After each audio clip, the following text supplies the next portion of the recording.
Kalau bangun pagi, malas-malas, aras-arasan, tertekan. Kenapa Senin lagi? Kenapa tanggal 1 lagi? Nah itu stres. Ngerti maksudnya? Tapi orang gak stres itu begitu tahu pagi, hore gitu. Lihat itu anak-anak kecil. Anak-anak kecil, kalau diberitahu minggu depan kita piknik, itu sudah gak bisa tidur tuh 7 hari itu.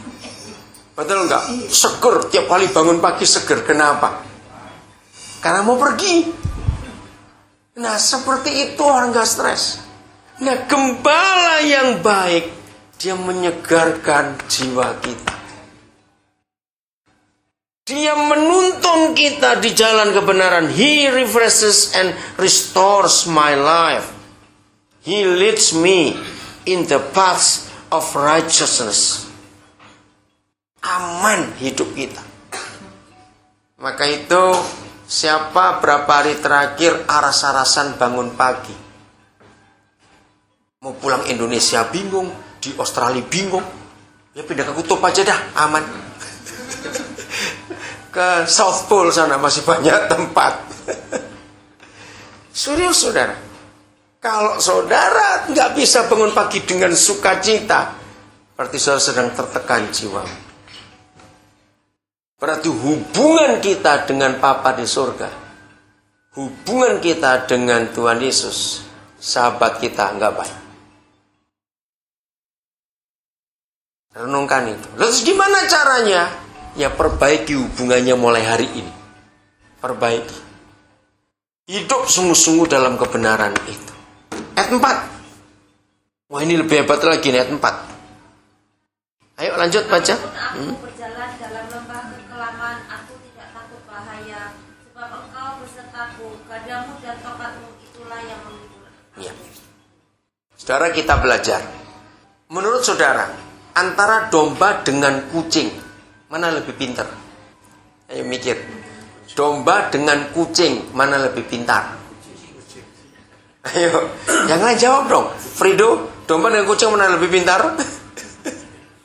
Ayo, domba atau kucing? Kucing atau domba yang lebih pintar? Ayo, nanti sejam kok ragu-ragu lagi. Kucing, betul. Kucing itu lebih pintar daripada domba. Ayo, siapa pernah jengkel dengan kucing tetangga? Kita buang jauh-jauh, balik lagi. Aduh, jengkel betul sudah. Jadi kucing itu luar biasa. Tapi domba itu begonya minta ampun. Kita lepaskan dia dari kandangnya, gak usah bilang 100 meter kejauhan. 30 meter sudah mbak, saya gak tahu mau kemana itu domba. Tapi domba itu luar biasa. Pokoknya kalau mereka lihat gembalanya jalan, bawa tongkat, zaman dulu nih ya, dan bawa gadah, maka domba itu gak pernah takut. Sekalipun dikatakan the valley of death, ada ancaman bahaya, apa saja. Musuh manusia akhir zaman ini resesi namanya. Betul, orang takut, kata itu sudah kayak penyakit kanker, betul-betul saudara. Kata resesi itu, aduh, orang takutnya luar biasa. Saudara, hari ini kita akan buktikan. Saudara dan saya kucing atau domba? Ayo. Ngerti istilah ini? Kalau kita domba, kita sadar bahwa kita bodoh. Kita bergantung kepada gembala itu. Di tengah-tengah ancaman, ketakutan, mara bahaya. Ingat, the valley of death. Kata itu ngeri sekali. Selama domba-domba melihat gembalanya ada di situ, ada tongkat, ada gada, domba nggak pernah takut. Masih ingat Tuhan Yesus berkata, belajar dari anak-anak. Anak-anak begitu digendong oleh mamanya atau papanya, mau ada halilintar, mau ada thunderstorm, mau ada apa saja, mereka kaget atau tidur? Mereka kaget atau tidur? Tidur. Karena merasa ada pelukan itu. Sekali lagi pertanyaannya, bukan berapa lama kita jadi Kristen, tapi pertanyaannya, berapa dekat kita dengan Dia. Kalau hari ini kita diberitahu, aku tidak memanggil kamu hamba, tapi sahabat, friend. Itu gak main-main, saudara. Nikmati hidup ini bersama gembala yang luar biasa itu, yang tahu yang terbaik. Ayat 6, ayat 5. Kau menyediakan hidangan bagiku di hadapan lawanku. Kau mengurapi kepalaku dengan minyak, pialaku penuh melimpah. Iya. Ada 3 hal dalam ayat 5 ini yang bagus sekali. Saudara, secara wajar, yang gak wajar banyak. Orang yang punya masalah itu kan sulit makan, bukan? Susah makan. Tapi lihat firman ini.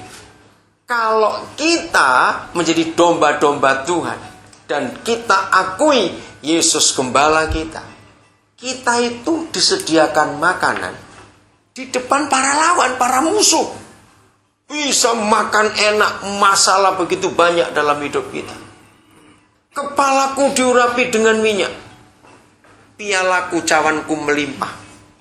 Oke, sekarang saya akan tunjukkan apa yang Daud alami sehingga dia bisa menuliskan Tuhan seperti itu. Ternyata itu pengalaman dirinya sendiri. Ayo kita belajar.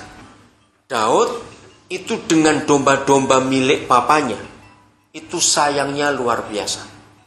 Nah, karena dia begitu sayang domba-domba milik papanya, ternyata Daud itu merasakan seperti itu Tuhan. Nah, begini, dari ayat pertama saya bilang ya, enggak akan kekurangan. Enggak akan aku kekurangan. Kalau Tuhan itu gembalaku, I shall not lack. Kok bisa? Zaman Daud hidup, begitu sore, domba-domba pulang ke kandang, kandang dikunci. Itu gembala tidak boleh istirahat. Apa yang dikerjakan para gembala? Dengan bendera. Jadi zaman dulu para gembala itu punya bendera. Lalu mereka harus keliling cari rumput. Padang rumput. Sudah, maka benderanya ditancapkan. Sehingga kalau ada gembala lain yang sedang cari padang rumput juga, green pastures itu, begitu lihat ada bendera di situ, mereka tidak boleh cabut bendera itu. Berarti sudah ada yang punya. Nah, itu untuk makan para domba besok. Begitu sudah dapat padang rumput, bendera ditaruh, gembala ini pulang. Dia tidur. Dombanya sudah tidur lebih dulu sebelum gembala ini pulang. Besok pagi gembala bangun, sudah tahu mana ada padang rumput. Maka itu berkata, kami gak pernah kekurangan, karena gembala bertanggung jawab. Kalau saudara tahu dia gembala kita, kita gak usah takut untuk hari esok. Dia pasti pelihara kita. Nah, dia menyediakan, dia membaringkan aku di padang berumput hijau. Memang, karena gembala saya cari dulu padang rumputnya sebelum besok. Ia membuat menyegarkan jiwaku di air yang tenang. Saudara, sungai di Israel itu deras karena mereka bergunung-gunung.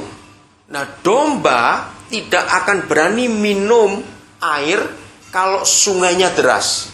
Lalu gembala yang baik, sebelum para domba sampai di tepi sungai, maka gembala itu buat bendungan kecil, tahu ya? Buat dam kecil dengan batu-batu sungai itu, untuk membuat air yang sekitar ini tenang. Yang situ deras sekali airnya. Nah, ketika domba-domba melihat ada air yang tenang karena dibuatkan dam oleh gembala, baru para domba berani minum. Kalau tidak, mereka nggak berani, karena mereka tahu nanti ikut hanyut bersama sungai itu. Betapa hebatnya. Karena seringkali mereka jalan di tempat yang terjal, curam, batu, semak duri.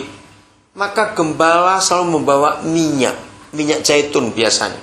Nah, kalau ada yang tersangkut, ada yang tergelincir luka, maka minyak itu dioleskan. Nah, itu yang dialami oleh Daud. Nah, musuh para gembala zaman itu cuma 2. Satu, binatang buas, singa, beruang, itu ada masih zaman itu. Yang kedua, itu para perampok. Nah, binatang buas dan perampok-perampok itu, untuk bisa mencuri domba-domba itu, mereka cuma berharap satu, gembalanya suruh ngantuk. Kan waktu mereka makan rumput,